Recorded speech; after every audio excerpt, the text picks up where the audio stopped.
tiene como objetivo conocer sobre sus roles, funciones y experiencias que como psicóloga presenta usted en el diario vivir profesional. Por lo cual solicitamos que responda a las siguientes preguntas con sinceridad. Lo importante es conocer su opinión sobre su experiencia laboral para enriquecer nuestros procesos de aprendizaje. ¿Nos podría brindar su nombre completo, por favor? Sí, yo soy Lorena Patricia Linares Paiva y mi número de colegiatura es el 27140. Tengo la especialidad de terapeuta de pareja, psicóloga o terapeuta de pareja y familia, es la mejor especialidad. Sí. ¿Nos podría decir cuál es su edad? Sí, claro, no hay ningún problema. Tengo 34 años. Ya. ¿Lugar de trabajo? Ahora estoy trabajando de forma independiente acá en el consultorio, pero he trabajado también, hace unos 2 meses estaba trabajando en la UGEL como especialista, ¿no? Itinerante creo que se llama, psicóloga especialista itinerante, algo así. Y también trabajaba en colegios, estuve trabajando, más o menos. ¿Quieres saber mi recorrido de trabajos? ¿Algo así?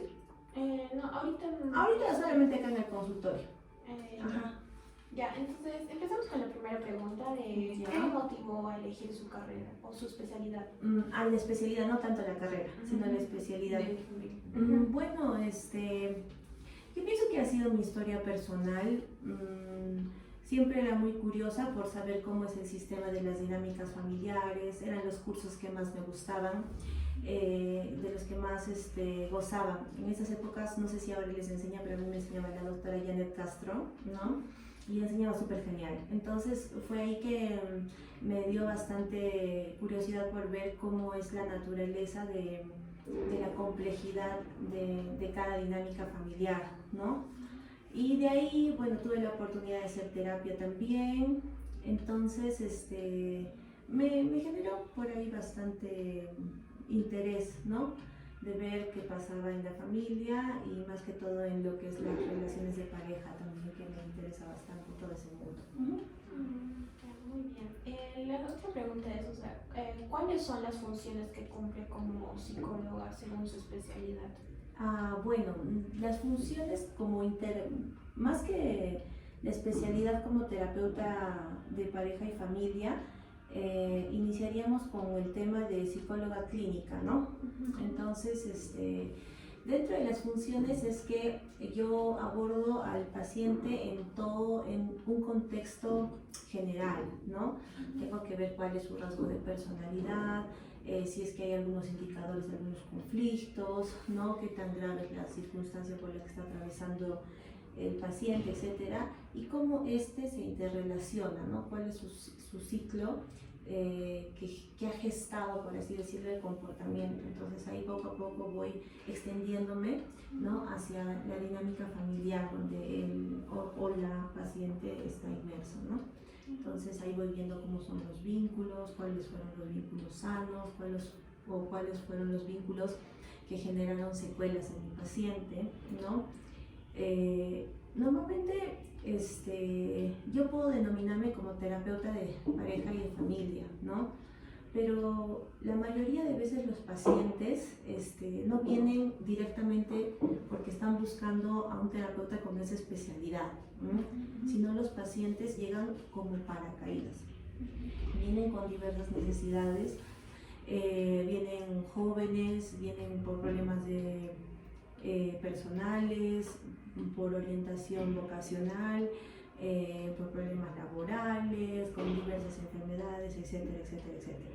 Lo que me ayuda, mi especialidad, es que yo tengo las herramientas para ver cómo es el sistema en el cual se ha desenvuelto o ha formado su personalidad o se ha desencadenado la crisis. ¿Me van a entender?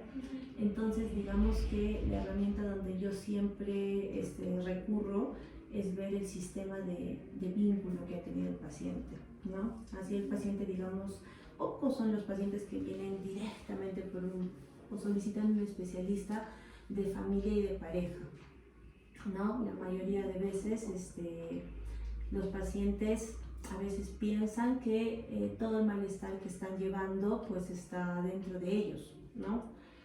y obviamente se sienten frustrados y obstruidos porque no encuentran el hilo conductor de la crisis, ¿no? Entonces, el ser terapeuta de pareja, o bueno, en este caso de familia, pues me ayuda a poder ver que a veces el paciente no identifica cuál es el inicio de su malestar, porque no se encuentra en él.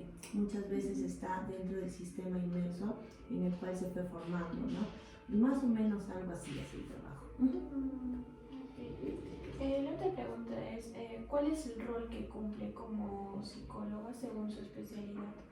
Bueno, el rol que yo cumplo es más que todo conocer la naturaleza de las dinámicas familiares. Cada dinámica familiar es particular, ¿no? Así como nosotros como personas tenemos diferentes temples en nuestro comportamiento, diferentes rasgos de personalidad, los sistemas familiares son muy particulares. Tienen una naturaleza de desenvolvimiento muy especial. Yo diría que no se repite de una familia a otra familia, ¿no? Entonces el rol que yo tengo que hacer es armar como una NEP, ¿ya? Como una NEP de causas y consecuencias, algo así, ¿no? Entonces, mi trabajo es estudiar los vínculos que generan los integrantes de una familia, ¿no? Los que, por ejemplo, pueden estar en esta generación o de la generación que anticipó que se de esta familia, porque a veces hay problemas que son transgeneracionales, ¿no? Que a veces son muy comunes, pareciera que es una maldición que está en la familia, pero no es así, en sí es la herencia de un problema psicológico de generación en generación, ¿no? Una vez tuve un caso de una abuelita que traía a su nieta, y que la nieta estaba gestando, era mamá adolescente, y ya iba a dar a luz, entonces tenía inestabilidades emocionales. Y lo curioso era que cuando yo iba conociendo la historia personal de esta pacientita, la abuela había sido mamá adolescente a los 16 años y era hija única, la abuela, ¿no? Tuvo a la hija, que también a los 16, 17 años fue mamá, ¿no?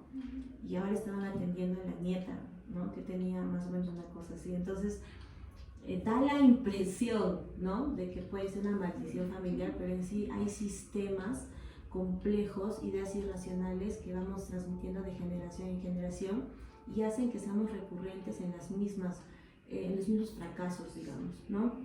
En torno a la elección de pareja, los patrones que, digamos, ¿no? Digamos, la abuelita tenía, en esas épocas me acuerdo que la pareja era violenta, entonces la madre de familia, casualmente también la pareja que se eligió era violenta, y la nieta también, ¿no? Entonces hay algunas situaciones que a veces nuestros vínculos familiares también generan hábitos en nosotros, entonces sin darnos cuenta nos predisponen, ¿no?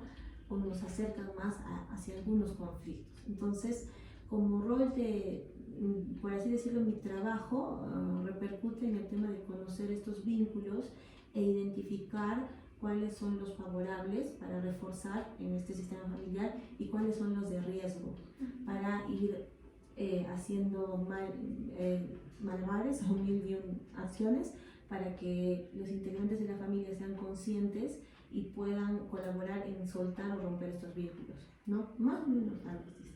Muy bien. La otra pregunta es, ¿qué herramientas técnicas utiliza usted para la intervención como psicóloga según su especialidad? Ya, bueno, al principio, como terapeuta clínica, venía el paciente con el conflicto y de frente yo atendía el problema del paciente y empezaba a resolverlo, ¿ya?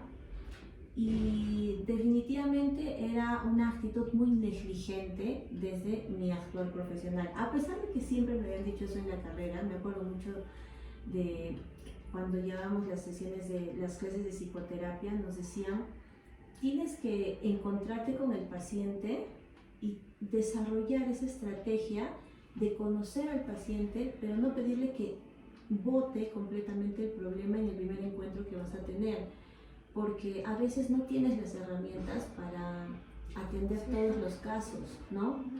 Entonces, sin darte cuenta puede venir un paciente que desborda su problema y tú no sabes qué hacer con esto, porque no es tu tiempo, porque no tienes no has tenido ese nivel de experiencia, ¿no? O te falta, digamos, conocer la naturaleza de algunos fenómenos de conflictos que tenemos las personas, porque cada vez la situación es más diversa, es más compleja, los problemas de las personas pues cada vez tienen diferentes rostros, con los tiempos varía un montón. Después de la pandemia pues ha cambiado mucho los sistemas de conflictos de las personas. Entonces, me pasa y muchos pacientes a veces vienen con esa queja, ¿no? Y dicen, yo he estado llevando con mi terapeuta 5 sesiones y de las 5 sesiones he abandonado mi terapia. ¿Por qué? Porque no me sentía cómodo, porque no tenía una conexión, no tenía el famoso rapport con el terapeuta, o sentía que el terapeuta no estaba haciendo, se estaba parcializando con mi pareja, o finalmente, no sé, como que la terapia fue perdiendo forma y no me dio ganas de asistir a terapia. Entonces yo le pregunté, dice, ¿qué cosa es lo que has aprendido en este tiempo de terapia o qué fue lo que te gustó? Y encontrábamos muchos pacientes vacíos, o sea, decían, ni sé lo que tengo, ni sé hacia dónde fui, o sea, no sé qué cosa hicieron conmigo en la terapia, tampoco me explicaron cuándo me iba a empezar a sentir bien, etcétera, etcétera. Entonces, yo ahí me fui dando cuenta de que esto de abordar al paciente y de frente a hacer un tratamiento con el paciente era una estrategia de ventas, ¿no? Una estrategia más a mi conveniencia porque venía un paciente y yo quería tratar de asegurarme que el paciente asista conmigo unas 5 a 6 sesiones, no sé, por mi impulso de lucrársela, ¿no? Entonces, pero me pasaba también que tenía muchas terapias frustras, ¿no? Que al final avanzaba y ya no sabía qué hacer con la información que me llegaba. Entonces empecé a cambiar de metodología, ¿ya? La forma en cómo yo intervengo en los casos parte con un motivo de consulta, que eso les explico a los pacientes, ¿ya? Entonces los pacientes vienen y les digo, muy bien, en este momento voy a conocer el problema que tú tienes, vamos a evaluar cómo es tu rasgo de personalidad y vamos a ver la complejidad del asunto que quieres abordar, ¿ya? Después de que pase esto, yo te voy a dar un informe de inicio, ¿no? Donde voy a poner los resultados de las evaluaciones que se te aplican. Si es que hay la posibilidad, porque los indicadores del asunto que estás atravesando, pues nos denotan un diagnóstico rapidísimo, va a aparecer el diagnóstico. Pero si no te desesperes, porque a veces hay diagnósticos que están súper encubiertos o son muy difíciles de dominarlos con tan poca experiencia. Entonces, eso ya irá tomando forma más adelante. Pero lo importante, les digo a los pacientes, es que vas a tener un informe de inicio donde vas a conocer qué tan complejo es lo que tú estás atravesando. 1, 2, yo voy a poder identificar si es que soy favorable o no soy favorable para poder atender tu caso. Y en caso pueda hacerte yo el servicio, recién te voy a dar una propuesta de tratamiento. O sea, ahorita tú me estás haciendo un tratamiento. Es más, déjame conocer la naturaleza de lo que te aqueja, ¿no? Pero por favor entiende que no puedo yo darte una solución pronta porque necesito estudiar tu caso. Eso es por un lado. Por otro lado, también les digo a los pacientes de que en esta experiencia que tengo de motivo de consulta, no solamente yo les voy a evaluar a ellos, sino que ellos me evalúen a mí y que se sientan cómodos con la forma en cómo yo soy, ¿no? Yo puedo tener muchas especialidades, pero no dejo de ser Patricia Linares. Entonces, a algunos les puede sentar bien hablar conmigo y a otros les puede decir, o sea, no había, de todos los profesionales han tenido que traerme acá, ¿no? De terapeuta que no me cae, cosas así, ¿no? O a veces cuando tienen problemas de pareja, yo les digo a la pareja, les digo, ustedes tienen que tener la sensación de que yo estoy haciendo un ejercicio de imparcialidad. Si ustedes sienten que yo me he parcializado, entonces no es aquí, no van a poder generar un vínculo conmigo porque no se sienten respaldados. Entonces, tiene que haber una evaluación de ambas partes. A eso le llamo el motivo de consulta, ¿ya? Una vez que terminamos, evaluamos ambos y recién doy inicio al tratamiento. Entonces, esa es mi herramienta de trabajo que veo que baja bastante, le ayuda bastante al paciente porque la mayoría de pacientes vienen con muchas cosas en su cabeza. Primero, vienen con el problema que les aqueja y segundo, vienen pues haciendo sus cuentas, ¿ya? Y dicen, ¿y cuánto va a costar el tratamiento? ¿Y si esto es así la consulta? ¿Y cómo va a ser más adelante? ¿Y cómo lo voy a hacer? O sea, tienen un montón de dudas y es diferente cuando les dices, mira, en este motivo de consulta posiblemente nos veamos unas 2 veces, máximo 3, y después de eso yo te entrego el informe y tú evalúas desde todos los escenarios, ¿no? Ahora yo también tengo que evaluar para darles una propuesta de intervención que sea adaptativa para el paciente. Hay pacientes que necesitan sus sesiones seguidas porque son situaciones de mucha alerta, o el paciente es muy ansioso, o es un paciente muy impaciente que quiere vivir la experiencia terapéutica de una forma muy práctica y rápida. Entonces, tengo que diseñar un tratamiento que no sea muy cargoso para que no haya un abandono y cosas así, ¿no? Entonces, para llegar hasta este punto de análisis, cada terapeuta tiene diferente herramienta que desea manejar. Yo me siento muy cómoda con las herramientas proyectivas. Vengo trabajando con herramientas proyectivas hace más de 8 años, entonces diría yo que es mi fuerte, ¿no? Entonces, la mayoría de mis evaluaciones es en base a dibujos, es en base a preguntas indirectas, ¿no? Donde a veces como que jugando con el paciente le saco información, ¿no? O a veces les hago hacer actividades interactivas. No tengo ahorita acá mi torre de Hanoi, pero es como unas piecitas que se mueven, entonces hago que ellos en pareja realicen estas actividades y ahí me voy viendo quién domina, quién no domina, porque no podemos salir de nuestra naturaleza cuando estoy en un conflicto, ¿no? Entonces esas son mis herramientas.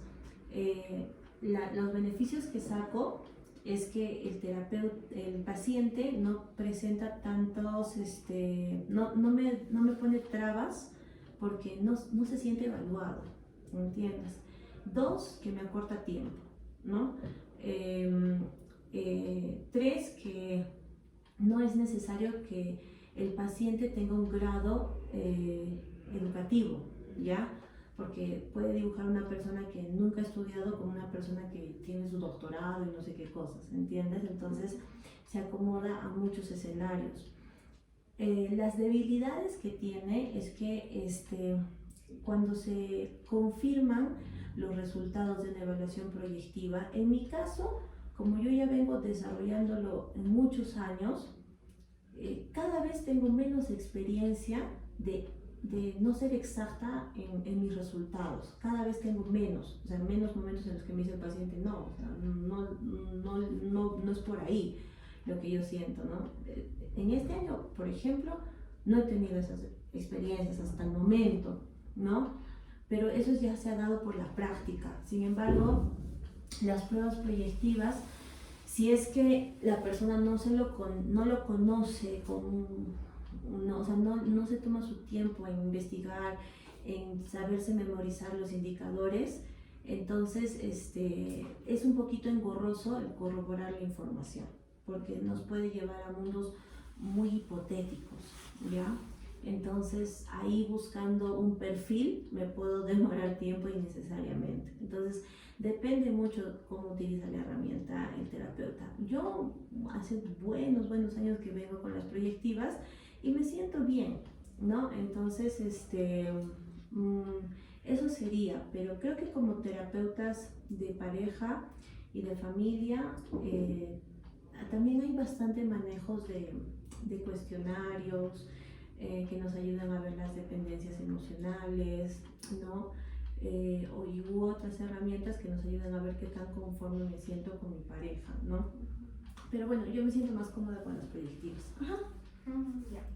La otra pregunta es, según la experiencia que usted tiene, ¿considera que hay diferencias entre un profesional psicólogo peruano y un psicólogo profesional de su especialidad en el extranjero?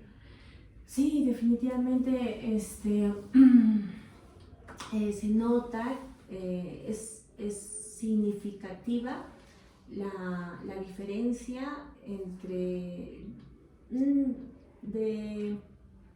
la formación que hay, no sé si es muy atrevido decir en el Perú, ¿no? Yo, bueno, me he formado acá en Cusco y cuando veo a otros terapeutas, ¿no? Definitivamente tienen mucho más técnica, ¿no? Están estudiando más fenómenos en torno a las intervenciones familiares, ¿no? Muchas veces yo me siento corta, siento que me he quedado solamente en el tema básico, ¿no?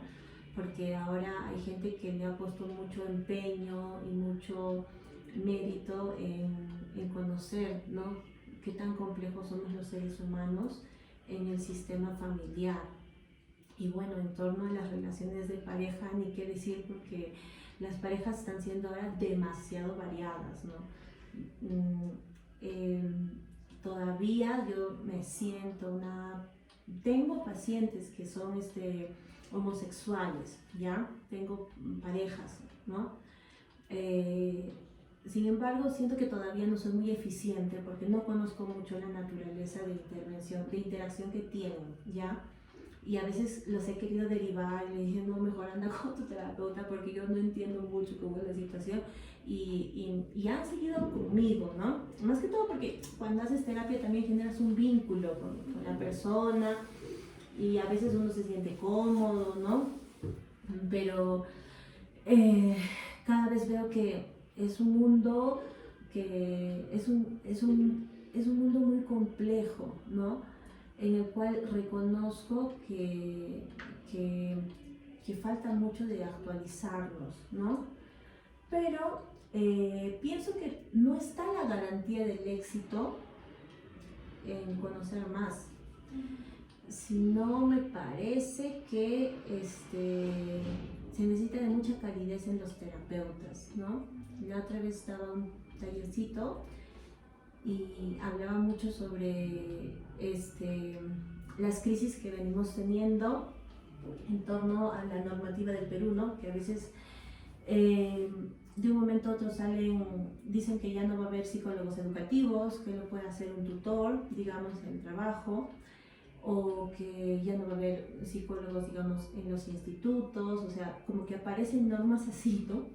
Y recién ahí todos se empiezan a movilizar, en el colegio de psicólogos dicen, colegas, tenemos que ir a reclamar, y tratan, hasta ahora me parece que por ahí vamos manejando el tema de que no nos quiten nuestro espacio como psicólogos, ¿no? Pero parece que está faltando de mucha calidez, de mucho contacto, o sea, lo menos que quiere un paciente es sentirse como una persona que merece ser estudiada, porque es un trabajo en el cual tiene que haber mucha humanidad, mucha situación de servicio, ¿no? Tú como ser humano puedes tener muchos conflictos, pero cuando entras en la intervención terapéutica tienes que ensayar en la destreza de desatarte de tus asuntos personales e integrarte con lo que concretamente le sucede al otro. Y eso es un ejercicio de servicio que me parece que se necesita trabajar mucho, ¿no? Entonces yo diría que es cierto que están ocurriendo más especializaciones, están surgiendo mejores técnicas, están apareciendo terapeutas muy versátiles, pero no estoy sintiendo todavía ese movimiento poblacional, ¿no? De agradecimiento por haber tenido un acompañamiento terapéutico en su vida. Entonces pareciera que como terapeutas estamos medio fríos. Me parece que ahí está más que todo la debilidad. Y es una crítica así genérica, no sé. Me parece que deberíamos ser un poquito más cálidos en el trabajo. Sí.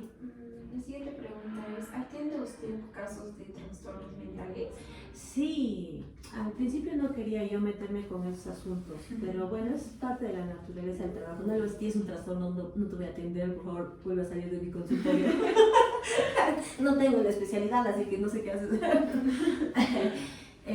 Claro, parte de, un montón de trastornos. Y obviamente también yo he cometido pues mis burradas como terapeuta. He calificado mal, es más, o sea, he diagnosticado mal. Y en esos aspectos, nada, pues uno mira hacia atrás y así, ¿no? O sea, que ser paciente también con la formación. No querer, no pensar que todo ya lo sabemos, que ustedes que ya están terminando la carrera, no ser confiados de decir, bueno, ya terminé y punto. Es una carrera muy compleja que se va perfeccionando en la medida que te vas contactando más con las personas, ¿no? Entonces, bueno, los primeros trastornos que yo conocí en torno a mi especialidad eran los trastornos los de dependencia, ¿no? Adicciones, podría ser el alcoholismo, ¿no? La drogadicción en todas sus diferentes facetas, ¿no? Los trastornos del estado de ánimo, que bueno, son muy normales que se presenten por crisis familiares, ¿ya?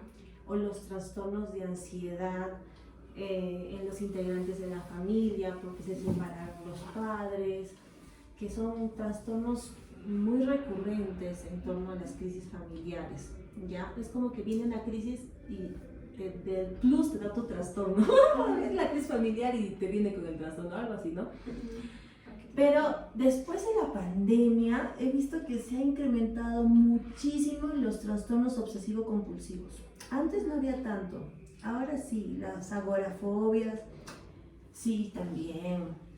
Hay muchas dinámicas familiares que han entrado en unos cuadros de psicosis, en unas paranoias únicas con esto del COVID, ¿ya? Antes no había y bueno, yo también era una ignorante en esta realidad, pero al ver la demanda de casos, ¿no? Un poquito he ido conociendo de este tema, ¿no? Entonces, es como que agarras generalidades, pero así tú quieras dar una orientación genérica, te topas con algunos casos, como es la presencia de trastornos o de casos mucho más complejos en los que necesitamos de un equipo multidisciplinario de intervención, ¿no?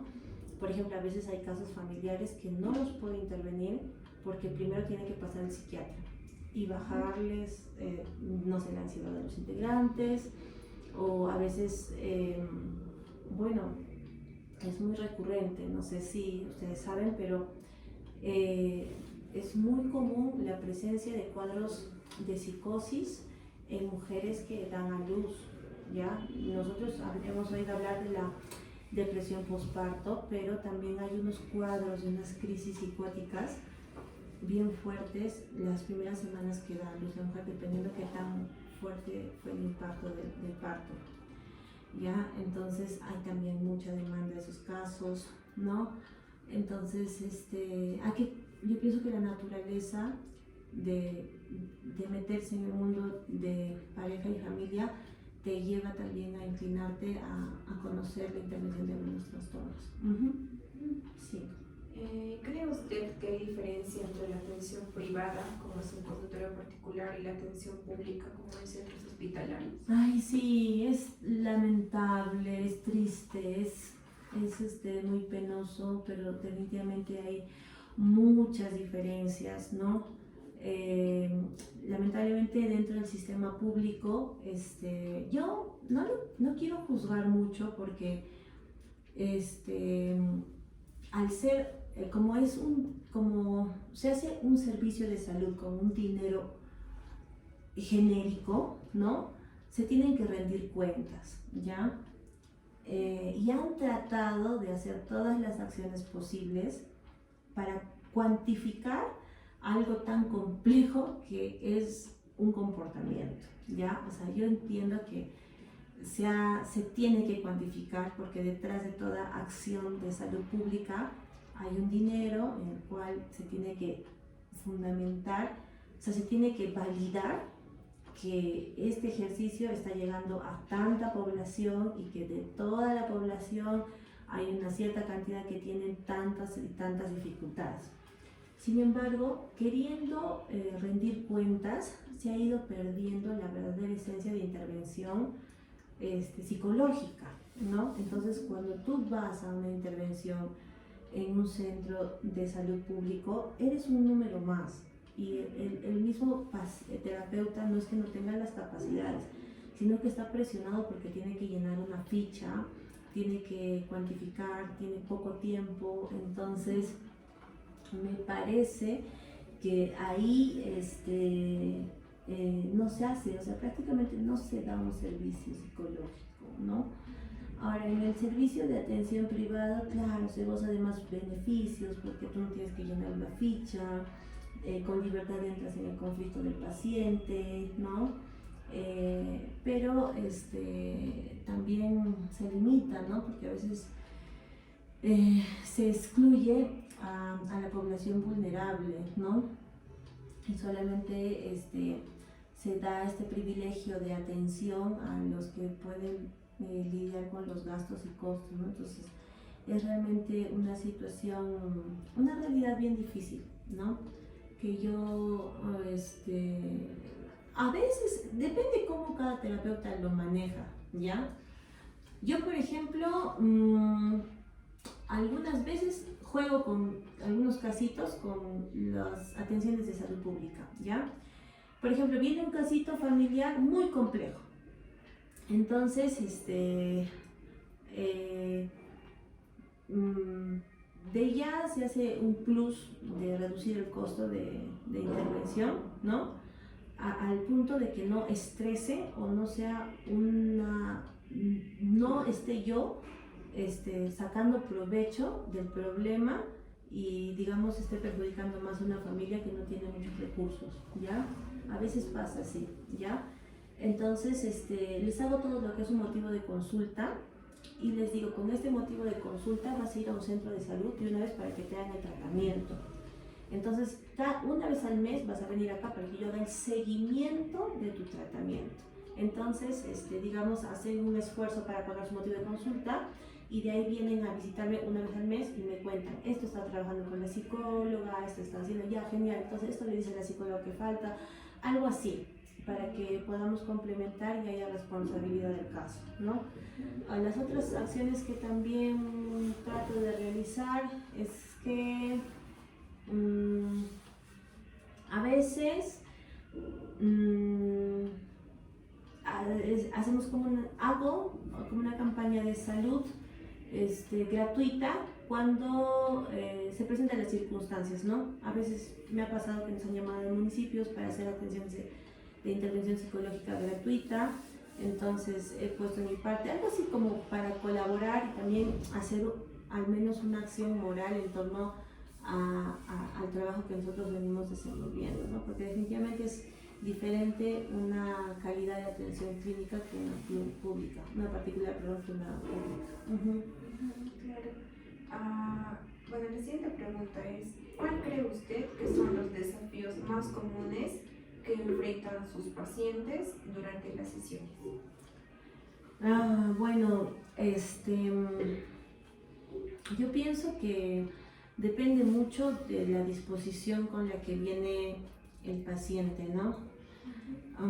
Hay una frase que a mí me gusta que se denomina kenosis, así se llama la frase, y yo pienso que es la parte más difícil por la que pasa el paciente, que especialmente cuando hablamos de casos familiares, porque el paciente empieza a ser consciente de que forma parte de un sistema y que su comportamiento repercute en el otro, ¿no? Entonces, ahí es el corazón de la terapia, porque ves que el paciente se sensibiliza y se quiebra, ¿no? Pero después de eso viene un reto más fuerte, a lo que yo llamo la kenosis, que es cuando el paciente ya es consciente de lo que ocurre y tiene que cambiar, porque si no cambia, el sistema se queda atrofiado. Entonces, ese cambio hace que el paciente se desprenda de sí mismo por amor al otro. Y eso cuando ves en terapia es muy bonito, te conmueve mucho, porque ves los esfuerzos del paciente, ¿no? Por amparar a su sistema, y son escenarios muy bonitos, de verdad, porque tú ves y solamente eres un espectador y no dejas de ser un ser humano errante también, pues, ¿no? Entonces, al menos yo sí, yo sé que siempre se ha dicho que como terapeutas o como psicólogos tenemos que tener mucho cuidado con el tema de la, ¿cómo se dice? De generar, ¿cómo se llama? Cuando... Ajá, transferencia y contratransferencia. Entonces, pero yo no sé, no puedo a veces controlar esa situación. Y me pasa que estoy haciendo una terapia con los pacientes, etcétera, y realmente veo que mis pacientes siempre vienen más en mi ayuda que yo en ayuda de ellos, porque veo cómo ponen de su parte para resolver tantas cosas en su familia, con sus hijos. Termina mi sesión y yo digo, manda, yo también tengo familia, tengo mis hijos, mi paciente apoya, yo también puedo, y cosas así, ¿no? Entonces, son escenarios así bonitos en los que ves, ¿no? Y hay otros escenarios también que son lamentables, porque son casos que ya están completamente deteriorados. Entonces, solamente tienes que salvar lo que puedes, ¿no? Eso. Yo diría que son las partes más fuertes que hay en la terapia. Bueno, la siguiente pregunta es, ¿podría comentarnos algún episodio difícil como psicóloga, según su especialidad? Sí, a ver, uno de los más difíciles que se tuvo que atender fue uno que se dio en el año 2015, creo, 2016 creo que fue. Entonces, vino una señora que vendía helados y tenía 3 hijos de diferentes parejas, ¿ya? Y la señora tenía problemas porque tomaba, o sea, era un cuadro que era una dinámica familiar que obviamente estaba con un sistema disfuncional, ¿no? Pero para mí era súper complicado porque la señora me contaba el problema y yo me empecé a sentir muy responsable del asunto. El problema que tenía la señora era que tenía las 3 parejas, ¿no? Y por el problema que tenía de lo que algunas veces tomaba y tenía conductas de riesgo, se involucraba eventualmente con las 3 parejas, algo así, ¿no? Entonces, estas parejas empezaron a tener conductas de celos, persecución y violencia contra la mujer, al punto de que empezó, o sea, no tenía dónde vivir porque le perseguía uno, en las dos parejas se hacían daño, entonces la señora no sabía qué hacer. Y yo cuando llegó a este cuadro, me acuerdo que no sabía por dónde armar ni desarmar, porque el mayor de sus hijos tenía 3 años, el que seguía tenía 1 año y 11 meses, y hace poco había dado a luz una guaguita de 2 meses. Entonces yo decía, los niños tan pequeños, y a la mamá la veía sufriente, súper desorientada, y veía que no tenía de qué apoyarme, o sea, no había nada, no había ni trabajo, no había ni recursos, no podía tener un aliado de apoyo porque la señora vivía sola, no tenía familia, y las parejas ni llamarles porque era terrible, o sea, una cosa así, que no había una sostenibilidad para este sistema. Y yo decía, ¿y es qué cosa hago ahora que conozco este problema? Lo suelto, les llevo a un lugar institucional, y si no hacen seguimiento de estos casos, y yo qué cosa hago si a las justas puedo mantener a mi familia. O sea, me acuerdo que era una cosa que yo no le encontraba pies ni cabeza para poder hacer una intervención de orientación y consejería. Entonces me organicé con la señora para que la señora pueda tener un equilibrio de sostenibilidad con la familia, y tuvimos que dejar a sus 3 hijos en un hogar por 3 meses. Y la señora se dedicó a trabajar 3 meses para poder tener un cimiento y empezar a construir y poder irse con sus hijos, ¿no? Entonces, en todo ese escenario, era un tiempo, me acuerdo, muy difícil porque tuvimos que ir a dejar a los niños en el hogar. O sea, es ese trabajo, ¿no? De que a veces no sabes qué cosa va a llegar y te compromete más de lo que es tu escenario laboral. Entonces, yo veía cómo la señora sufría, pero cómo tenía esa fuerza de voluntad para ser muy radical con su vida, ¿no? Y también ver que la radicalidad y la disciplina pues hace que reviertas tan rápido cosas que has destruido en tantos años. Entonces vi cómo estaban los pequeños en el hogar y la señora como poco a poco se edificaba, era muy puntual con sus sesiones, pagaba 5 soles cada sesión, no le podía dar gratis porque si no, no había un esfuerzo de la señora, entonces venía y hacía sus cosas y cómo fue muy fiel a las consignas que se le daba.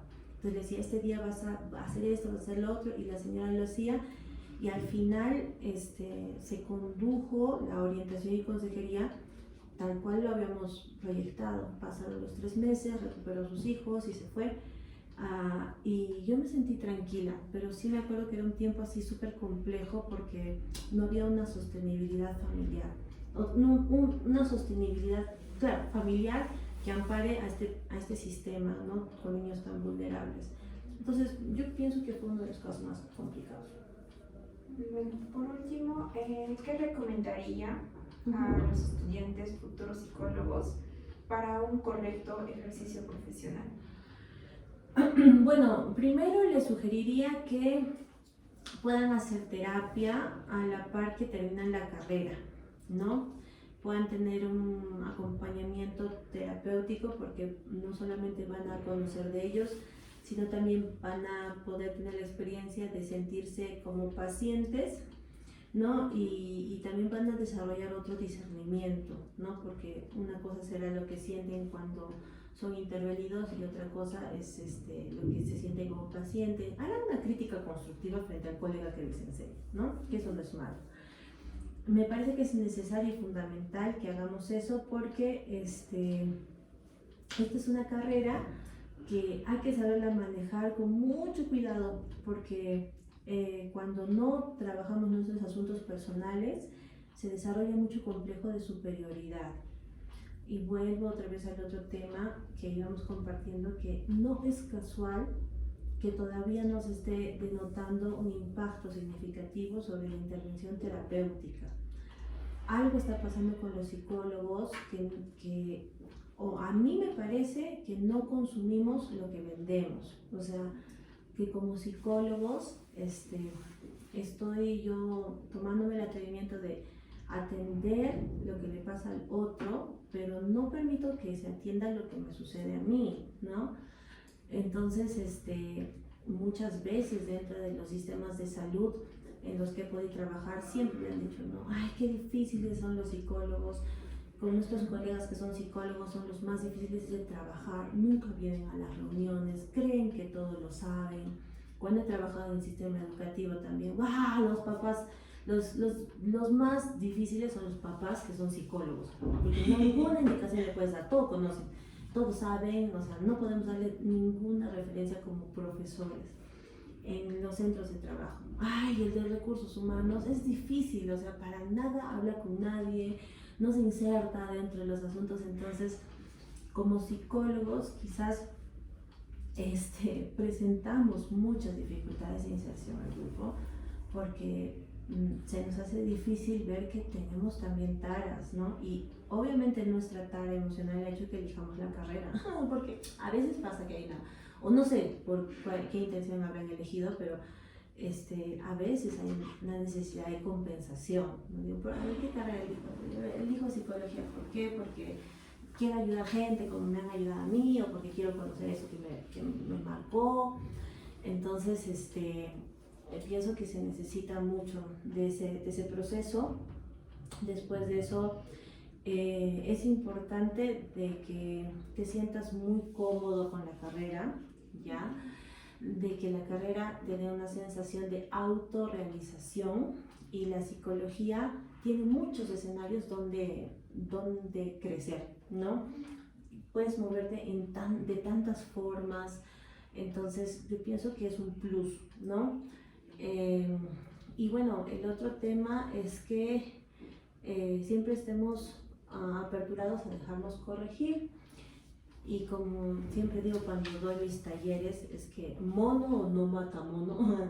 Como sí, colegas, no, simio no mata simios, ¿no? Ya, no así que mono no mata mono. No nos podemos estar haciendo daño como colegas, o sea, no sé, yo pienso que en esta vida todo da vueltas. Entonces es muy bueno que seamos fraternos los unos con los otros. Y madurar en esa situación, o sea, ser más prácticos en la resolución de conflictos entre nosotros mismos, porque al final nos vamos a encontrar siempre, ¿no? O bien van a ser los terapeutas míos, o van a ser los terapeutas de mis hijos, o en algún momento me enseñarán a mí, a lo que yo enseño, y así. Entonces, pienso que es un sistema que da vueltas y hay que estar muy atentos a ello. Nada más. Muchas gracias. No, a ustedes. A ustedes. La entrevista, ¿verdad? Si nos podría facilitar la firma. Claro, ¿cómo hice yo? También. Para que vean que nació en esta. Entonces es. Ya, nenas, muchas gracias. Acácito, ¿no? ¿Acá será? Acá abajito, pues ya. Sí, por favor. Es que mi firma es súper complicada. Bueno, ustedes ya sabrán cómo le editan, ¿no? Quería pedirte el lapicero, pero no tengo tanto. No es psicóloga, sino lapicero. Mi firma es un poco complicada. Ya está. Aquí está. Ya está, nenas. Espero que les sirva. Bueno, no sé si le han prestado atención, pero.